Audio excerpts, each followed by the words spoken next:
दोस्तों नमस्कार।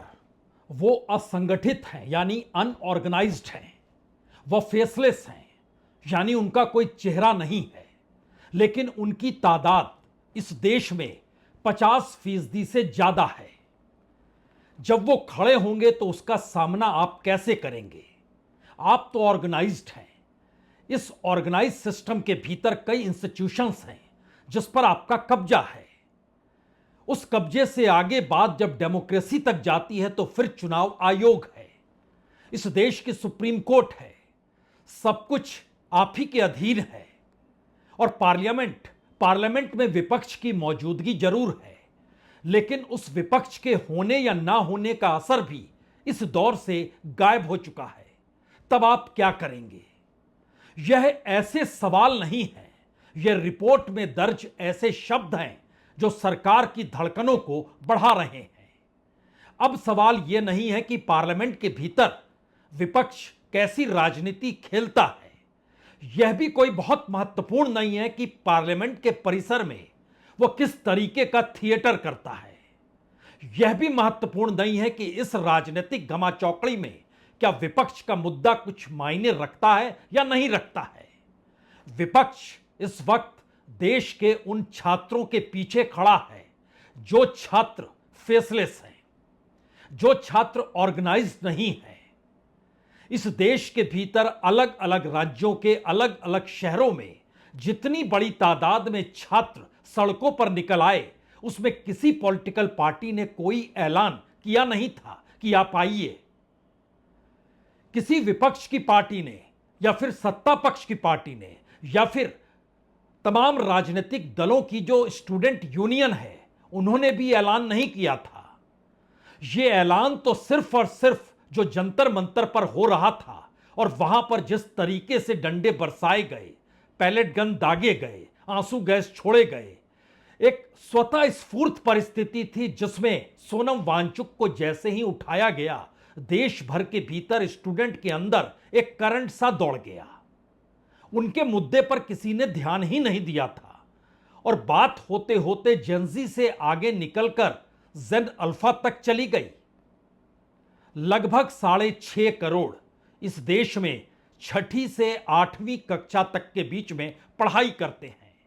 इस देश के 4 राज्यों के 4 शहरों में ये छात्र अपनी मांगों को लेकर आ गए। नाबालिग हैं, स्कूल में जो सुविधा चाहिए नहीं मिल रही है, बावजूद इसके ये आ गए। बात सिर्फ इतनी सी है, या इस देश के भीतर में वह मुद्दे जो पार्लियामेंट के भीतर उठा करते थे और पार्लियामेंट तय किया करती थी और धीरे धीरे पार्लियामेंट को ही अपने अनुकूल सत्ता चलाने लग गई। यानी कोई नॉर्म्स मायने नहीं रखते हैं इस देश के भीतर। यह मैसेज बरसों बरस से जा रहा है और बीते 12 वर्षों के बीच तो खुले तौर पर हर खेल इस देश के हर छात्र ने देखा है। वो जानता है कि सरकारें कैसे बनती है, वो जानता है कैसे पॉलिटिकल पार्टीज को तोड़ा जाता है, वो यह भी जानता है उसमें गवर्नर की भूमिका क्या होती है, वो यह भी जानता है कि न्याय के लिए जब आप इलेक्शन कमीशन या सुप्रीम कोर्ट का दरवाजा खटखटाएंगे तो फिर उसके फैसले भी सत्ता के पक्ष में होंगे। तो क्या ये सारी चीजें उस नॉर्म से हटकर है जो अभी तक एक रिचुअल तरीके से इस देश की राजनीति को चला रही थी, और एक झटके में इस देश के भीतर जब छात्र युवा अपनी मांगों को लेकर खड़ा हो गया तो सरकार के पास कोई भी ऐसा रास्ता था ही नहीं जहां से वो पीछे चली जाए। तो क्या प्रधान के बाद अमित शाह का इस्तीफा होना है, यह तय है? या अमित शाह की भूमिका या उनकी छवि बीते 12 वर्षों में जिस कठोर नेता के तौर पर बनाई गई और अपनी कुर्सी के पीछे घर में सरदार पटेल की प्रतिमा लगाकर वो एक मैसेज देते रहे कि बड़े ही कठोर गृहमंत्री हैं वो, लेकिन एक झटके में जो पूरी बीजेपी की फिलॉसफी है या जो बीजेपी के साथ खड़ा हुआ तबका है, वो तबका जो ये सोचता है कि इस देश के भीतर 80-20 का खेल राजनीतिक तौर पर इस समाज को बांट चुका है। इस देश के भीतर में हिंदुत्व का जागरण और हिंदुत्व के आश्रय जिस राजनीति को सत्ता साधती है उस आश्रय कोई सत्ता छीन नहीं सकता है, और उसी के इर्द गिर्द जातियों के समीकरण हो या फिर लाभार्थियों की पूरी कतार हो। लेकिन एक झटके में सब कुछ ढह क्यों गया? और अब जो रिपोर्ट निकल कर आ रही है वो इस मायने में भयानक है क्योंकि वह खुला संदेश दे रही है इस दौर में विपक्ष के किसी नेता का कोई महत्व नहीं है। इस देश में राजनीति करने के लिए अब विपक्ष चाहे किसी भी मुद्दे को उठा ले जाए, उसे इस देश के छात्रों के पीछे खड़ा होना होगा, क्योंकि उसके चंद दिनों के आंदोलन ने इस देश में शिक्षा मंत्री का इस्तीफा ले लिया। और अब अगर राहुल गांधी ने बहुत ही स्ट्रेटजिकली तरीके से पार्लियामेंट के भीतर जिस तरीके से अपना भाषण दिया, वो जानते थे उनका भाषण रोका जाएगा, तो क्या वो समझबूझ के साथ एक मैसेज दे रहे हैं कि अब पार्लियामेंट की भी जरूरत नहीं रही? यानी जिस पार्लियामेंट को इस देश के भीतर लोगों ने अब खारिज करना शुरू कर दिया, राहुल गांधी भी समझ गए इस पार्लियामेंट के भीतर अगर वो इस्तीफा मांगेंगे तो वो कोई मायने नहीं रखेगा। बहुत ही स्ट्रेटजिकली तरीके से पार्लियामेंट ठप होती है और पार्लियामेंट से निकलकर वह ऐलान करते हैं वह इंदिरा भवन जाएंगे, यानी कांग्रेस का हेडक्वार्टर जो दिल्ली में नया नवेला बना है। और वहां पर वह उस फैक्ट को रखते हैं कि अब हमें गृह मंत्री अमित शाह का इस्तीफा चाहिए। क्यों चाहिए? छात्रों के साथ जो कुछ हुआ है इसलिए चाहिए। और उसके बाद कॉकरोच जनता पार्टी के नेता फाउंडर दीपिके भी ये कहते हैं हां हमें भी इस्तीफा चाहिए। तो क्या बात सिर्फ इतनी बार है? जी नहीं, रिपोर्ट सरकार के भीतर की जो निकल कर आ रही है वो सरकार को क्यों डरा रही है? इसलिए तो नहीं डरा रही कि अब उन्हें डर लगने लगा है कि जब पेपर लीक को लेकर कानून बन गया, प्रधानमंत्री मोदी 3-3 बार इंस्टाग्राम पर आ गए। उस इंस्टाग्राम को देखने के लिए अब पीएमओ के मंत्री डॉक्टर जितेंद्र सिंह भी इंस्टाग्राम पर आकर कहते हैं कि देखिए हमारे प्रधानमंत्री जी ने कितना बेहतरीन एक बिल बनाया है, लेकिन वो ये कह नहीं पाते हैं और छात्र इस हकीकत को जानना भी चाहते हैं। अच्छा, उसी पार्लियामेंट में जहां ये बिल पास हो रहा था या बहस हो रही थी तो वहां ना प्रधानमंत्री थे ना गृह मंत्री थे, और बिल पास भी हो गया। दोनों की गैर मौजूदगी थी, यानी इनका महत्व किसी बिल को पास कराने को लेकर नहीं है, या इनकी संवेदनशीलता सिर्फ अब इंस्टाग्राम पर आने भर की है। सवाल छोटा नहीं है, सवाल इसके आगे का यह है कि इसके बावजूद भी कल झारखंड के भीतर, आज उड़ीसा के भीतर, उससे पहले इस देश के कई जगहों पर जो पेपर लीक की खबरें आई, उसने एक मैसेज दे दिया। और बच्चे भी अलग अलग जगहों पर जो मांग कर रहे थे वो यह भी कहने लगे क्या यहां पर कॉकरोच नहीं आएंगे? तो क्या इसी से बात उस रिपोर्ट के दायरे में आकर फंस चुकी है? क्या इस देश में अगली यात्रा छात्र जोड़ो यात्रा तो नहीं होगी? छात्र जोड़ो यात्रा कौन करेगा? छात्र जोड़ो, छात्र तो फेसलेस है, तो कोई फेसलेस अगर इस आंदोलन के रुख को इस देश में खड़ा कर गया तब क्या होगा? और छात्रों के सामने जो मुश्किल हालात हैं उसमें तो वो हर चीज देख समझ रहे हैं, वो क्या करें? तो क्या ये एक ऐसी परिस्थिति इस वक्त सरकार के सामने है जहां पर उनके अपने गृह मंत्री जो सबसे ताकतवर तौर पर उनकी मौजूदगी रही, अब वह भी ताकतवर नहीं रहे? यानी मंत्री पद है लेकिन कुछ कर नहीं सकते हैं। और जिस बात का जिक्र हम कर रहे हैं, जो बीजेपी के कट्टर समर्थक जिनका जिक्र होता है, वो अभी भी ये मानकर चल रहे हैं कि दरअसल जंतर मंतर पर छात्र नहीं थे, जंतर मंतर पर छात्र नहीं थे। और देश भर के अलग अलग शहरों में जो छात्र थे उनके बारे में आपकी क्या राय होगी? हमें लगता है यहां एक तस्वीर आपको दिखलाते हैं। कल झारखंड की सड़कों पर पेपर लीक के बाद उतरे छात्र, और जंतर मंतर पर जब जो कुछ हुआ उसके बाद कोलकाता की सड़कों पर उतरे हुए छात्र। पहले इन दोनों तस्वीरों को देखिए।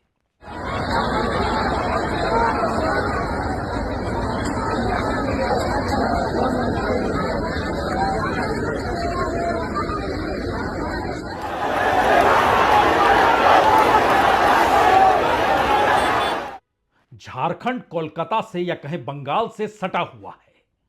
बिहार झारखंड का हिस्सा रहा है, यानी वह भी सटा हुआ है। बिहार उत्तर प्रदेश से सटा हुआ है। उत्तर प्रदेश दिल्ली से सटा हुआ है। दिल्ली से सटा हुआ हरियाणा भी है। चंद फरलांग की दूरी पर राजस्थान भी है, और उसके बाद मध्य प्रदेश भी है और महाराष्ट्र भी है। और इन तमाम जगहों पर जब आप आगे बढ़ेंगे तो महाराष्ट्र के आगे आपको आंध्र प्रदेश और कर्नाटक भी दिखाई देगा, तमिलनाडु भी नजर आने लगेगा। यानी छात्र जोड़ों की कड़ी अगर इस दौर में देश भर के भीतर बनती चली गई तो ना तो यह पॉलिटिकल मूवमेंट है, ना ही यह चुनाव के लिए एक आंदोलन है। यह दरअसल इस देश के भीतर सत्ता चलाने वालों के सामने जवाबदेही और जिम्मेदारी को लेकर ऐसे सवाल हैं जिसको अभी तक ताकत के बल पर अनदेखा किया गया। और खुली ताकत क्या जंतर मंतर पर दिखाई जा सकती थी, और जिस दिल्ली के पुलिस कमिश्नर ने इनकार कर दिया कि नहीं यह ठीक नहीं होगा, उसको हटाकर नए पुलिस कमिश्नर को लाया गया और ताकत दिखा दी गई। तो यह दिल्ली है, यह मणिपुर नहीं है। यह दिल्ली है, और दिल्ली के भीतर पढ़ने लिखने वाले वो छात्र हैं जो कल भारत का भविष्य है। वो छात्र जो देश के अलग अलग हिस्सों में दिल्ली में आते रहते हैं, उनके माता पिता भी देश के अलग अलग हिस्सों में पहले रहते होंगे, उनकी पीढ़ियां अलग अलग जगहों से आई है। दिल्ली यूं तो किसी का राज्य होता नहीं है, दिल्ली तो सभी का है। और इस परिस्थिति में जो मैसेज इस देश के भीतर चला गया उसने सरकार की सांसें खड़ी कर दी हैं। इसीलिए आज कैबिनेट की बैठक के बाद प्रधानमंत्री के साथ गृहमंत्री अमित शाह बैठक करते हैं। उसके बाद गृहमंत्री मुलाकात स्पीकर के साथ करते हैं, ओम बिरला। वहां मौजूदगी कई और बड़े मंत्रियों की भी होती है।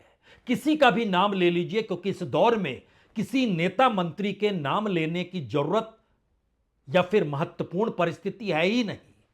जब विपक्ष की राजनीति मायने नहीं कर रही और इस देश के भीतर के घटनाक्रम में इस देश का संसद, इस देश की राजनीतिक दलों की जरूरतें कुछ मैटर नहीं करती है, क्योंकि हर कोई जान रहा है दरअसल इस देश के भीतर का वह असंगठित युवाओं का चेहरा जिसकी कोई पहचान नहीं है, अगर वो जुड़ता चला गया और एक साथ खड़ा हो गया तो क्या होगा।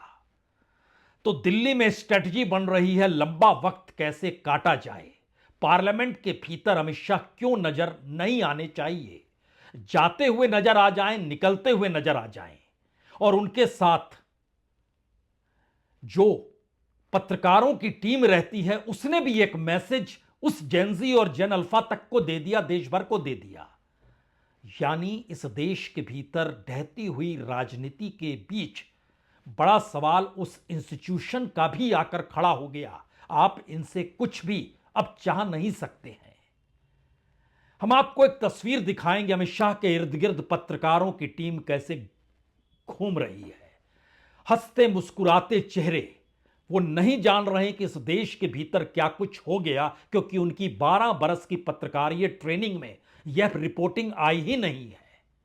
इस देश का कोई नौकरशाह निकलकर प्रेस कॉन्फ्रेंस करके बताने की स्थिति में नहीं है कि क्या कुछ हुआ, किस रूप में हुआ, किस रूप में नहीं होना चाहिए।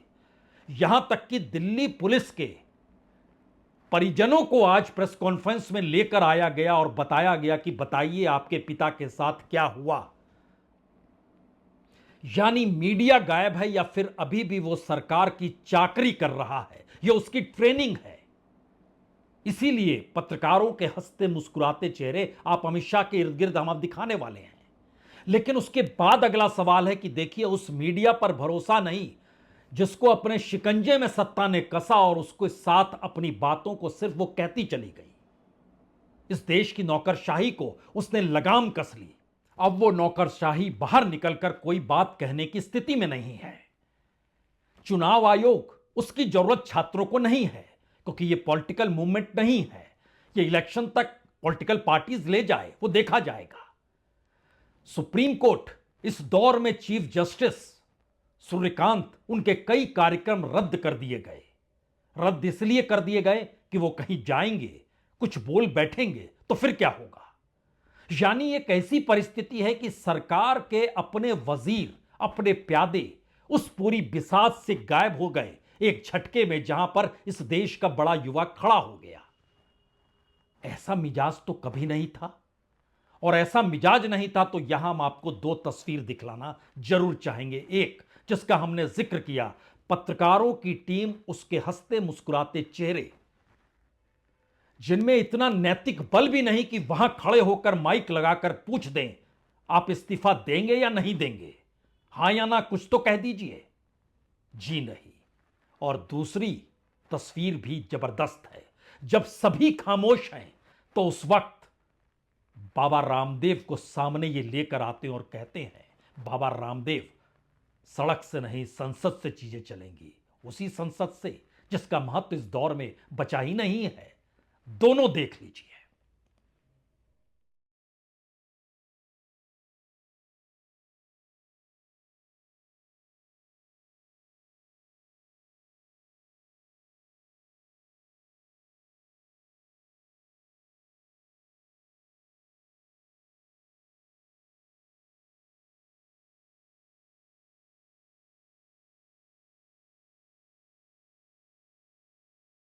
देखो, देश सड़कों से नहीं चलेगा, देश संसद से ही चलेगा।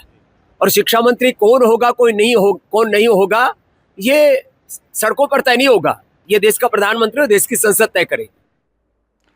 अब आप कल्पना कर रहे हैं ये बात कहां तक आ चुकी है, और गृह मंत्री अमित शाह पार्लियामेंट के भीतर क्यों नहीं जा रहे हैं, पार्लियामेंट के भीतर वो क्यों जाएं, और पार्लियामेंट के भीतर ना जाते हुए भी वो गृह मंत्री रहकर अब क्या कर सकते हैं। कट्टर समर्थक तो चाहते थे जंतर मंतर की घेराबंदी हो जाए, लाठियां चले, गोलियां चले, कुछ भी चले, सब कुछ खत्म हो, क्योंकि सरकार की पहचान बहुत ही कठोर है।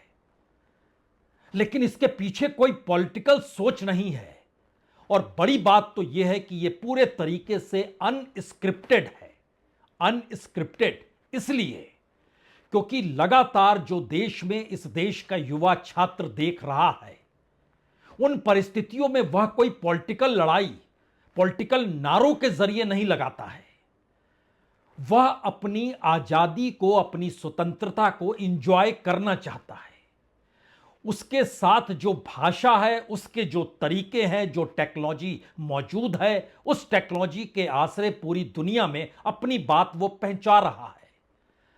और जानकर आपको हैरत होगी कि जो किसान आंदोलन इस देश में चल रहा था, या फिर जो वह लड़कियां जो जंतर मंतर पर बैठी थी, पहलवान, उनको लेकर अंतर्राष्ट्रीय मीडिया जब सक्रिय हुआ तो बहुत दिन हो चुके थे, और उसमें भी उसके पास सिवाय एक तरफ पॉलिटिकल सिचुएशन और दूसरी तरफ विरोध की स्थिति थी।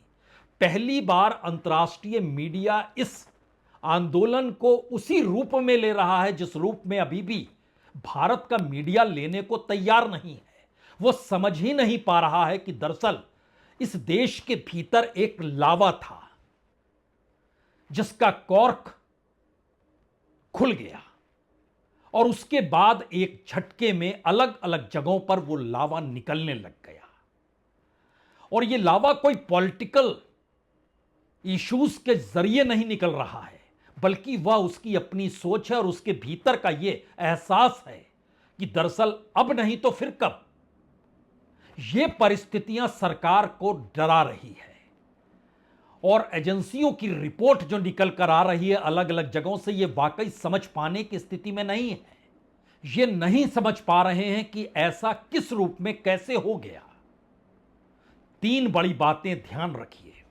पहली बात, सुप्रीम कोर्ट में कल कोई अलग मसला था, लेकिन एक झटके में दो जजों की बेंच ने सरकार से पूछा, यह तो बताइए, इस देश में इलेक्शन कमिश्नर की नियुक्ति जो होती है, चुनाव आयुक्त जो होता है, उसकी नियुक्ति सरकार क्यों करती है, उसमें सुप्रीम कोर्ट की भागीदारी क्यों नहीं होनी चाहिए। अटॉर्नी जनरल मौजूद थे जो सरकार के प्रतिनिधि होते हैं। उन्होंने कहा, तो क्या प्रधानमंत्री जो होते हैं आप उनको शक की निगाहों से देख रहे हैं। अब आपके जहन में यह सवाल आ सकता है, यह बहस तो पहले भी सुप्रीम कोर्ट में हो चुकी है, कल दोबारा यह बहस क्यों निकल कर आई और अटॉर्नी जनरल को यह क्यों कहना पड़ गया कि सुप्रीम कोर्ट का जिक्र होना चाहिए, लेकिन उन्होंने कहा प्रधानमंत्री को आप शक की दृष्टि से देखेंगे। ध्यान दीजिए, इस पूरी लड़ाई में जो देश के भीतर हो रहे हैं उसमें प्रधानमंत्री कहीं नहीं है। वो अपनी मौजूदगी इंस्टाग्राम के जरिए जताना चाहते हैं और उस कतार में शामिल होना चाहते हैं जहां वो समझ पाए कि करना क्या है। ये करना क्या है इसकी जानकारी पीएमओ के भीतर नहीं है। इंस्टाग्राम बनाना, उस भाषा में बोलना, उस तरीके से पेश आना, यह संभावना नहीं, यह आशंकाओं को पैदा करता है।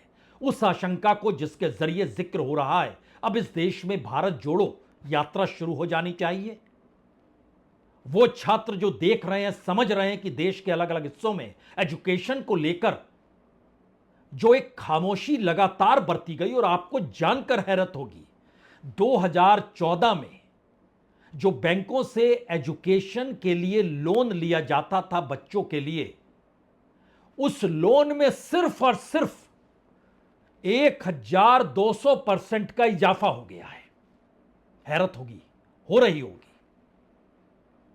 यानी इस देश के भीतर में एजुकेशन को लेकर सरकारों ने ध्यान दिया ही नहीं है। बाहर जाने वाले छात्रों की तादाद बढ़ गई, उस तादाद के दायरे में वो इकोनॉमिक्स आ जाता है, जिस इकोनॉमी के जरिए करेंसी का जिक्र होता है। करेंसी लगातार कमजोर हो रही है, बनाए रखने के लिए $7 बिलियन फिर से बेच दिए गए कि करेंसी की कीमत कम से कम बरकरार रहे, फिर से बीते 24 घंटों में। यानी एक ऐसी परिस्थिति, और छात्र इससे अनभिज्ञ ऐसा भी नहीं है। तो क्या दुनिया भी अब भारत को देखने के नजरिए में अब जनजी के नजरिए को शामिल कर रही है, और वो जान रही है कि इस देश के भीतर जो एक ट्रांसफॉर्मेशन है, ये सोशल ट्रांसफॉर्मेशन एजुकेशन के सवाल को लेकर इस देश की पॉलिटिकल सिचुएशन को क्या बदल सकता है। और इस पॉलिटिकल सिचुएशन के भीतर इस वक्त पार्लियामेंट कोई मायने रखता ही नहीं है। तमाम विपक्ष के नेता, किसी का नाम ले लीजिए, ममता बनर्जी हो, अखिलेश यादव हो, तेजस्वी यादव हो, राहुल गांधी हो, या इस दौर में स्टालिन हो, किसी भी का नाम ले लीजिए, स्टूडेंट्स अपने तौर पर खड़े हैं। पॉलिटिक्स स्टूडेंट के जरिए अपने रास्तों को तलाशना चाह रही है। राहुल गांधी यूं ही प्रधानमंत्री के निवास पर नहीं पहुंचे। मांग जो थी वो जंतर मंतर से उठ रही थी, और जंतर मंतर के कॉकरोच जनता पार्टी के छात्र यूं ही राहुल गांधी के घर नहीं गए, दूसरे गए, वो नहीं गए। इस सिचुएशन को जरा समझिए, इस देश के भीतर किस लावे का जिक्र हो रहा है, किस मुश्किल हालात का जिक्र हो रहा है। तो पहला सवाल यही है। पार्लियामेंट गायब हो चुका है। छात्रों की मौजूदगी इस देश में पॉलिटिकल ट्रांसफॉर्मेशन की दिशा में देश को ले जाएगी, आप देखते रहेंगे। दूसरा सवाल,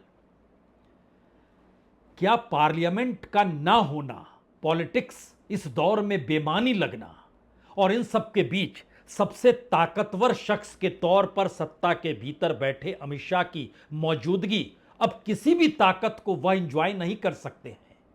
इस देश के किसी भी हिस्से में वह लाठी नहीं चलवा सकते हैं। AK-47 निकल गई, सीवान में पुष्टि हो गई, यहां पैलेट गन निकल गई। सुप्रीम कोर्ट कह रहा है ठीक है, पैलेट गन निकलना चाहिए, लेकिन ये बातें जनजी सोच रहा है, समझ रहा है, जान रहा है। इस बार छात्र घायल हुआ है, वह भी दिल्ली में। यानी वो पूरी की पूरी ताकत जो सत्ता के भीतर होती है, वो एक झटके में खामोश हो गई है। प्रधानमंत्री तीसरे मुद्दे को लेकर समझ ही नहीं पाए ये क्या हो रहा है। उन्होंने रोका, समझने की कोशिश की, लेकिन उनके पास ऐसी कोई रिपोर्ट आई नहीं जिससे वो समझ पाए, बतला पाए। ब्यूरोक्रेसी के कोई सरोकार इस देश के साथ बचे नहीं। उनकी अपनी जिंदगी, अपनी नौकरी, अपना वेतन, अपना घर, सरकारी सुविधा, इस पे जाकर सिमट गया। मीडिया के भीतर के सरोकार, रिपोर्टिंग गायब हो गई। सरकार ने जो कह दिया उसको गूंज होने लगी, उसी पर डिस्कशन होने लगे, उसको जिसे आप सुन नहीं सकते। और एक झटके में मीडिया को देखना, सुनना, खास तौर से टेलीविजन को, गायब हो गया। अखबारों में भी आर्टिकल्स गायब होने लगे, लिटरेरी एस्पेक्ट गायब हो गया इस देश के भीतर, जो एक अल्टरनेटिव सोच को रखता था। मीडिया गायब है, नौकरशाही गायब है, पॉलिटिशियन गायब है, इंस्टीट्यूशंस गायब हैं, सुप्रीम कोर्ट कुछ कहने की स्थिति में नहीं, इलेक्शन कमीशन की कहीं कोई जरूरत नहीं, और सभी सोच रहे हैं मौका मिले तो सब कुछ दबोच ले। यह मौका कैसे मिलेगा? यह देश किसका है? सत्ता का है? बिल्कुल नहीं। यह देश सत्ता के इशारों पर चलने वालों का है? बिल्कुल नहीं। यह देश उस सत्ता को बनाए रखने के लिए जिन्होंने बीते 12 वर्षों में बहुत कुछ स्टेक पे लगाया और पाया है, क्या उनका है? बिल्कुल नहीं। यह देश तो उस भविष्य का है जिस भविष्य को बनाने के लिए वही छात्र सड़क पर थे, और यह रिपोर्ट सरकार के हाथ पांव फुला चुकी है। अब सवाल यह है, अमित शाह की कुर्सी जाएगी या नहीं जाएगी, उससे पहले अब अमित शाह गृहमंत्री होकर भी कोई कार्रवाई करेंगे या नहीं करेंगे तो नहीं कर पाएंगे। वह ईडी हो, वो सीबीआई हो, बेमानी हो गए। छात्रों के दरवाजे पर जाकर वो क्या करेगी? वो सीआरपीएफ हो, वो दिल्ली पुलिस हो, वो अर्धसैनिक बल हो, रैपिड एक्शन फोर्स हो, क्या करेंगे? कुछ नहीं कर सकते हैं। यानी एक ऐसी परिस्थिति के बीच यह देश आकर खड़ा हो चुका है जिसको समझ इस देश का जंजी ही रहा है, और वो महक जेनुल्फा क्या कहें अल्फा तक जाकर खड़ी हो गई है। यानी इस देश के 6ठी से 8वीं तक के भीतर इनरोलमेंट इस वक्त 6 करोड़ 50 लाख बच्चों का है। इस देश के भीतर का जनजी 38 करोड़ है। अगर सबको जोड़ दिया गया और छात्र जोड़ो निकल गया, एक पॉलिटिकल रिफॉर्म की स्थिति इस देश के भीतर क्या नहीं आ जाएगी? इन छात्रों के बीच से निकलेंगे finance minister, education minister, law minister. देखते जाइए, परिस्थितियां बढ़ रही है, सिर्फ समझने की जरूरत है। बहुत बहुत शुक्रिया, बहुत बहुत शुक्रिया।